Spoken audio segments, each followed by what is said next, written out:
805 vuodelta 85.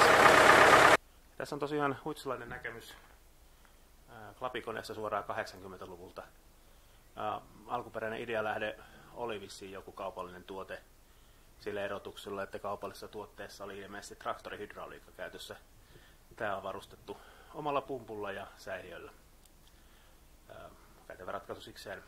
Tuo pumppu tuossa on kertaalleen vaihdettu. Alkuperäinen oli hiukan pienempi. Tuon tuotosta en osaa sanoa, mutta jostain kaivinkoneessa sen kerrotaan olevan kotoisin.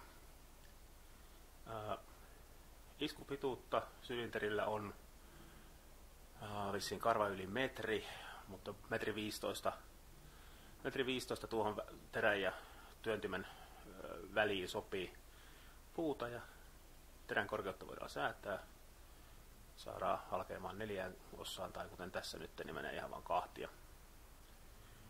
Runko on hitsailtu aika monta kertaa uusiksi, tuolta peräpäästä näkyykin, miten se on vähän päässyt joustamaan. Toimiva peli, paljon on puuta halkastu ja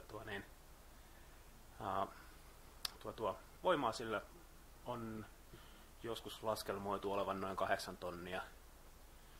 Hydraulijärjestelmän paine on kohtalaisen korkea. On sylinterin männähalkaisijaa nyt en osaa suorita sanoa, mutta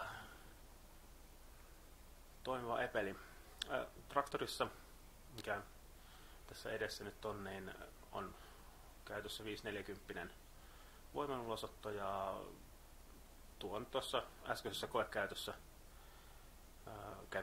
kävi sellaisella reilulla tyhjäkäynnillä ehkä 1000, olisiko se 1000 kierrosta koneessa.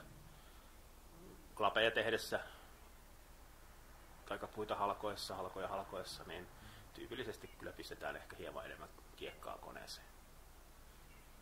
Mutta tällainen tunkki.